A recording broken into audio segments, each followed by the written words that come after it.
Let me show you how to make these spicy noodles. Marinate some ground pork with 1 teaspoon of garlic and 1 teaspoon of ginger. Add in 1 tablespoon of soy sauce, 1 tablespoon of Shaoxing wine, and a dash of black pepper. Heat some oil in a pan and cook the ground pork. You can substitute this with ground chicken, turkey, or beef. Add in some chopped pickled mustard greens. Next, I'm cooking up wheat noodles, but you can use different noodles of your choice. Add in some bok choy a minute before the noodles are cooked. You'll need some sesame paste. I didn't have any, so I made my own with sesame seeds and some sesame oil. Now let's make the sauce. Add 2 tablespoons of sesame paste, half a teaspoon of garlic, 1.5 tablespoons of soy sauce, 1 tablespoon of sweet soy sauce, 1 teaspoon of black vinegar, 2 tablespoons of chili oil, and half a teaspoon of sugar. And then add your noodles, ground pork, bok choy, some chopped green onions, and drizzle some more chili oil on top. Check out my previous post on how to make the homemade chili oil. Okay, welcome to dumpling TikTok. Let me show you guys how to make these beautiful pink dumplings using red cabbage and some extra firm tofu. This is one of my absolute favorite recipes of all time because I feel like dumplings seem like a pretty intimidating thing to make at home. When you break down the steps, it's actually not that bad at all. So let me show you guys how to make it. So basically what you're gonna start off by doing is sauteing some red onions, some ginger and garlic, and your extra firm tofu crumbled up like so. And then you're gonna pop in your red cabbage and your seasonings and make sure the heat is on high during this time because the mixture will release a lot of water. So basically I just added in some salt, pepper, rice vinegar, sriracha, and some soy sauce. Then to wrap the dumpling, I just wet the outside edges of the wrapper with some water and then pop the filling in the center and fold it into a little semicircle like this. It's super easy. And then I just steam my dumplings for about 8 minutes. And then while that's going, I like to work on my sauce. It's just honey, soy sauce, rice vinegar, and sriracha. I serve everything up with some green onions, and that's basically it, you guys. Unpopular opinion, mashed potatoes aren't good, but I love these extra crispy roasted potatoes with vegan sage aioli. I blend the infused oil with fried sage, garlic, cashews, water, salt, and lemon juice. Now for the potatoes, I cut waxy gold potatoes into 1 to 2 bite pieces. Simmer the potatoes until just tender, drain, and then rough them up. Toss with lots of salt and the remaining sage oil. Roast in the oven until super crispy and serve with that sage oil. I think we can all agree that this year has kind of sucked. But Thanksgiving is only a week away, and I, for one, believe in the power of pie. So here's day 3 of 10 days of Thanksgiving pies, apple cranberry edition. Let's try to redeem 2020 even a little bit. 6 cups of apple slices, 1.5 cups of cranberries, 2 tablespoons of cornstarch, 3/4 a cup of sugar, 1 tablespoon orange zest, 2 teaspoons cinnamon, half a teaspoon each of nutmeg and ground cloves. Mix that up, add 2 tablespoons of cubed butter. I forgot it, please ignore that. Put it in your pie crust, and then for the top, I got some strips, twisted them, wove them, bake at 400 for 20 minutes, 350 for 30 minutes. And what should I do next? S'mores or creme brulee pumpkin? In less than 60 seconds, I'm going to teach you how to make this gorgeous turkey. Give your rosemary, thyme, and sage a good mincing, and then add half a cup of room temperature butter, 1 teaspoon of salt. Work it in there really, really good. Then add your zest from 2 oranges and combine to form your compound butter. I dry brined my turkey for 24 hours, and the day of, I gently stretch the breast and thigh skin, give it a good pat down before I work in my compound butter both under and over the skin. Insert the parsley and the lemon, then into the pan I pour my orange juice, white wine, and drop in some fresh sage. Now she goes in at 400 for about 30 minutes. Drop the temp to 350, cover the breast with aluminum foil, and baste every 30 minutes. Your beautiful bird is done when the breast reads 165. Now that's a good looking bird. Alrighty guys, today we are making Tuscan chicken. I'm going to begin with chopping garlic, chili and tomatoes, and then getting my pan on with olive oil, season chicken breast and sear for 5 minutes. Give that a turn and sear for another 5 before making sure the edges are nice and crispy too.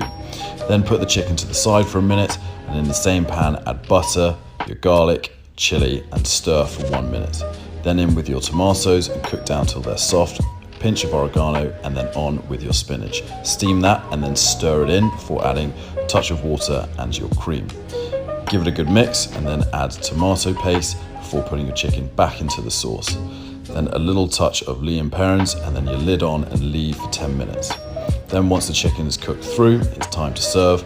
Onto the board, freshly chopped parsley and parmesan, and there you have it, the most delicious Tuscan chicken. Some of y'all have been here long enough to know I don't boil my lasagna or manicotti noodles. Let's try baking the macaroni noodles too. Couple tablespoons of butter, half a diced onion, I'm going to cook this till it's nice and soft. Then I'm going to add 2 cups of chicken broth. I use 2 cups of water and 2 chicken bouillon cubes. I'm going to use that to deglaze the pan.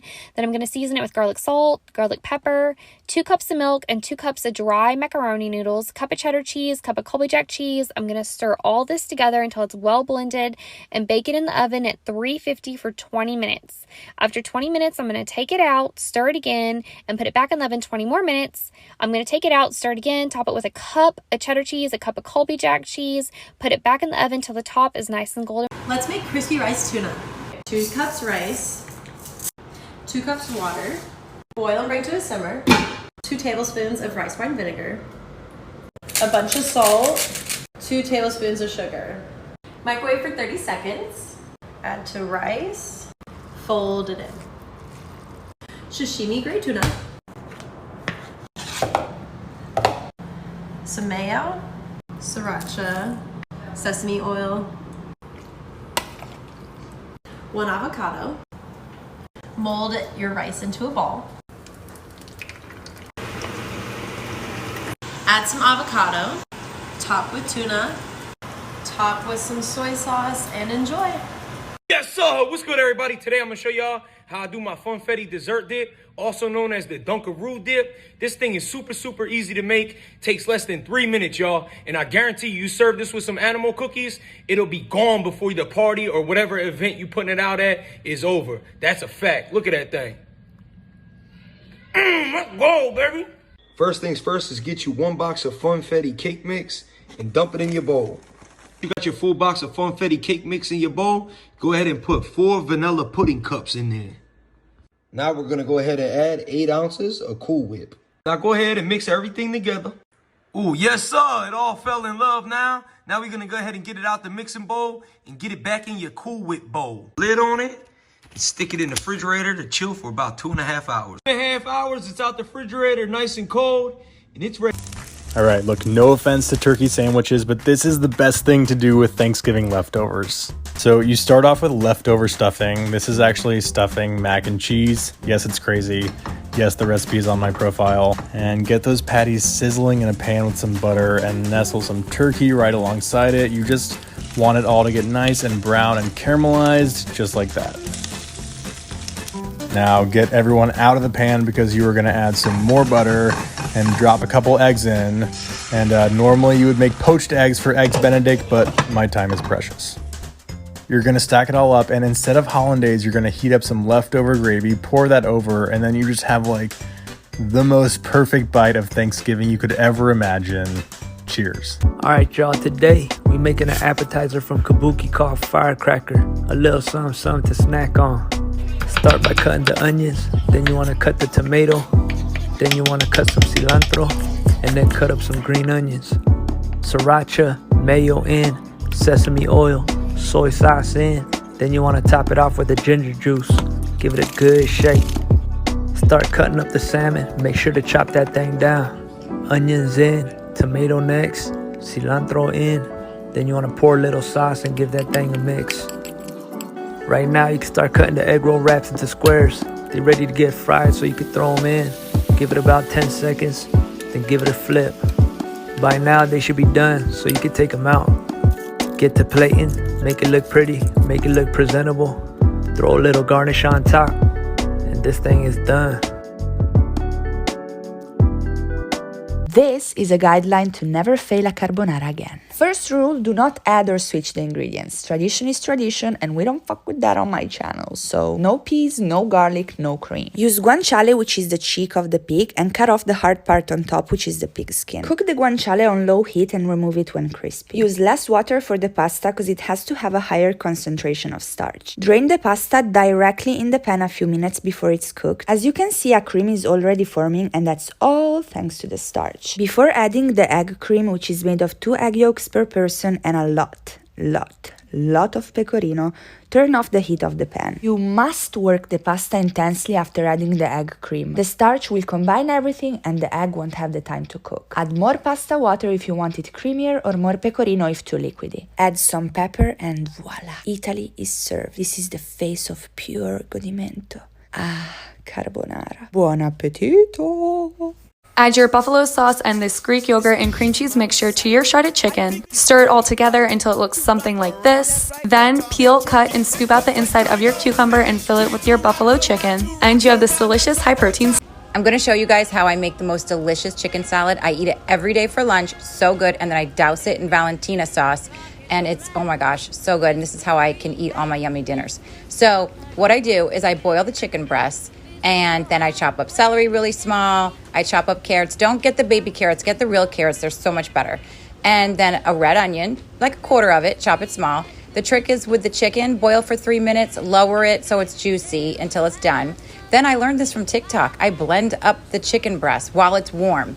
Then I add about like 3 heaping teaspoons of Hellmann's and then 2 heaping teaspoons of sour cream, lots of ground black pepper and salt. Then I throw in some craisins and then everybody goes to the party and then boom, boom, there it is. And, you know, delicious. Let's make a Thanksgiving turkey, Cajun and smoked. First, the butter injection. Add in a ½ pound of butter, garlic powder, onion powder, a tablespoon smoked paprika, some Aleppo pepper, this is optional, a teaspoon of cayenne, dried thyme, ground cumin, black pepper, 1 and 2 tablespoons salt, granulated garlic. Let it melt. Press his little legs and let's inject. Draw up your butter. Once your turkey is fully injected, the rub. 1/4 cup sugar, 1/4 cup sea salt, spoon of cumin, smoked paprika, Aleppo pepper, 2 teaspoons of dried thyme, cayenne, black pepper, onion powder, granulated garlic. Mix it all together. Get your beautiful rub. Pat it all over your turkey. Put them on a tray. Some hickory chip. Sprinkle a good amount in there. Place it on top. Seal our turkey in. Place your turkey on your stove. Heat on medium. Let this smoke for at least 2 hours. After about 2 hours, ooh, look at that smoke. Place the whole thing in your oven. Turkey's done. Internal temperature read 165. Baste your turkey with the butter. And well, look at that. Butcher Box delivers meat to your door, including fish, beef, pork. You sign up now, you get a beautiful free-range turkey for free. Look at that injection. And yes, man, that's good. It's delicious. All right, Thanksgiving is going to look different this year, but that does not mean that we need to let our dessert suffer. If anything, I think it means we need better dessert this year. So here is 10 days of Thanksgiving pies. Feel free to follow along. We're gonna start off with swirly apple pie. You need 1/4 cup melted butter, 1/3 cup brown sugar, 2 teaspoons of cinnamon, 1/2 teaspoon vanilla, mix it up, then spread it out on some pie crust, roll that up, put it in the fridge, then cut it like that.